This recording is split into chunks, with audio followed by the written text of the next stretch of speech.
Bharatiya Janata party के वरिष्ठ नेता और देश के पूर्व उप प्रधानमंत्री लाल कृष्ण आडवाणी को देश के सर्वोच्च नागरिक सम्मान भारत रत्न से सम्मानित करने का ऐलान किया गया है। प्रधानमंत्री नरेंद्र मोदी ने खुद सोशल मीडिया साइट एक्स पर इसका ऐलान किया। उन्होंने इसकी घोषणा करते हुए लिखा, मुझे यह बताते हुए बहुत खुशी हो रही है कि लाल कृष्ण आडवाणी जी को भारत रत्न से सम्मानित किया जाएगा। मैंने भी उनसे बात की और इस सम्मान से सम्मानित होने पर उन्हें बधाई दी। अब से करीब 10 दिन पहले 23 जनवरी को बिहार के पूर्व मुख्यमंत्री कर्पूरी ठाकुर को भारत रत्न देने का ऐलान किया गया था। केंद्र सरकार किसी एक साल में अधिकतम 3 लोगों को भारत रत्न का सम्मान दे सकती है। तो सबसे पहले नमस्कार, आप देख रहे हैं न्यूज़ और मैं आपके साथ विपिन। बीजेपी के वरिष्ठ नेता लाल कृष्ण आडवाणी को भारत रत्न सम्मान से सम्मानित किया जाएगा। प्रधानमंत्री नरेंद्र मोदी ने ट्वीट कर इसकी जानकारी दी। रामलला की प्राण प्रतिष्ठा के बाद अब राम मंदिर आंदोलन के सबसे बड़े चेहरे को सरकार सबसे ऊंचा सम्मान देने जा रही है। बता दें कि 1990 में आडवाणी ने सोमनाथ से अयोध्या तक राम रथ यात्रा निकालकर राम मंदिर आंदोलन को नई दिशा दी थी। हालांकि आडवाणी ने अपनी आत्मकथा माई कंट्री माई लाइफ में लिखा था कि मैंने जो किया वह कोई बलिदान नहीं था, वो एक तार्किक आकलन का नतीजा था। क्या सही है और पार्टी और देश के हित में क्या है। आडवाणी का उम्र 96 साल है। उनका जन्म 8 नवंबर 1927 को अविभाजित भारत के सिंध प्रांत लाहौर में हुआ था। आडवाणी के पिता का नाम था कृष्णचंद्र डी आडवाणी और माता का नाम ज्ञानी देवी था। आडवाणी की स्कूली पढ़ाई पाकिस्तान के कराची में हुई। उन्होंने सिंध में कॉलेज में दाखिला लिया। जब देश का विभाजन हुआ तो उनका पूरा परिवार मुंबई आ गया। यहाँ उन्होंने कानून की शिक्षा ली। आडवाणी जब 14 साल के थे तभी संघ से जुड़ गए थे। आडवाणी साल 1991 में श्यामा प्रसाद मुखर्जी द्वारा स्थापित जनसंघ से जुड़े। 1977 में जनता पार्टी से जुड़े, फिर 1980 में बीजेपी की स्थापना की। भाजपा के साथ आडवाणी ने राजनीति की धारा बदल दी। आडवाणी ने आधुनिक भारत में हिंदुत्व की राजनीति से प्रयोग किया। उनका ये प्रयोग सफल रहा।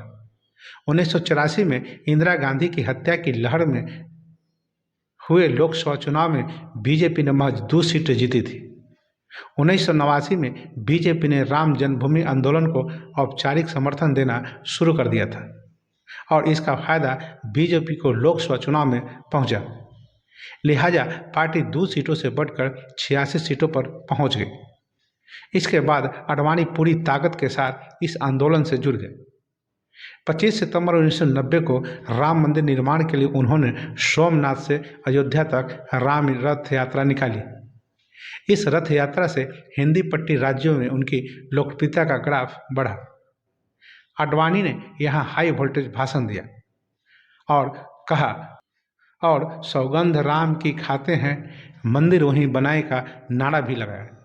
हालांकि रथ यात्रा के दौरान भारत में हिंदू मुस्लिम समुदाय के बीच सांप्रदायिक वैमनस्य का भाव ही पनपा। रथ यात्रा आगे बढ़ती गई और बिहार में पहुंची। 7 महीने पहले बिहार के मुख्यमंत्री बने लालू प्रसाद यादव तब राजनीति के युवा थे। 42 साल के लालू प्रसाद यादव ने आडवाणी की रथ यात्रा रोकने का प्लान बनाया। लालू ने अपने 2 अफसरों को इस मिशन पर भेजा। रात होते ही प्रशासन ने शहर का टेलीफोन एक्सचेंज डाउन करवा दिया। 22 और 23 अक्टूबर की दरमियानी रात को आडवाणी रथ यात्रा को विराम देकर समस्तीपुर सर्किट हाउस में रुके थे। सुबह 5:15 बजे उनके दरवाजे पर दस्तक हुई और आडवाणी को बताया गया कि उन्हें गिरफ्तार किया जा रहा है। आडवाणी ने अफसरों से कागज मांगा। उन्होंने भारत के राष्ट्रपति के नाम एक पत्र लिखकर केंद्र की वीपी सिंह सरकार से समर्थन वापसी का ऐलान कर दिया। आडवाणी गिरफ्तार कर लिए गए। भारत की सरकार गिर गई। 1991 के लोकसभा चुनाव में आडवाणी की रथ यात्रा से बीजेपी को फायदा हुआ। बीजेपी की सीटें 120 तक पहुंच गई।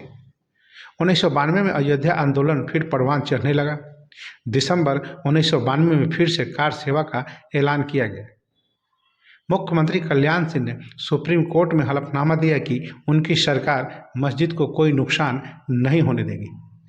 लेकिन 6 दिसंबर 1992 को बीएचपी, बजरंग दल और शिवसेना समेत दूसरे हिंदू संगठनों के लाखों कार्यकर्ताओं ने विवादित ढांचे को गिरा दिया और मस्जिद की एक एक ईंट उखाड़कर मलबे पर अस्थायी मंदिर बना दिया। इस दौरान लाल कृष्ण आडवाणी, मुरली मनोहर जोशी आसपास ही मौजूद थे। 1995 में आडवाणी ने वाजपेयी को प्रधानमंत्री पद का दावेदार बताकर सबको हैरानी में डाल दिया। 1996 में आडवाणी पर हवाला कांड में शामिल होने का आरोप लगा। विपक्ष उन पर उंगली उठाता है, इससे पहले ही उन्होंने संसद की सदस्यता से इस्तीफा दे दिया था। बाद में वे उस मामले में बेदाग बरी हो गए। बता दें कि आडवाणी बीजेपी के संस्थापक सदस्य थे और 3 बार 1986 से 90, 1993 से 98 और 2004 से 2005 इसके अध्यक्ष भी रहे। तो बस अभी के लिए इतना ही। तो हमें आज्ञा दीजिए। नमस्कार।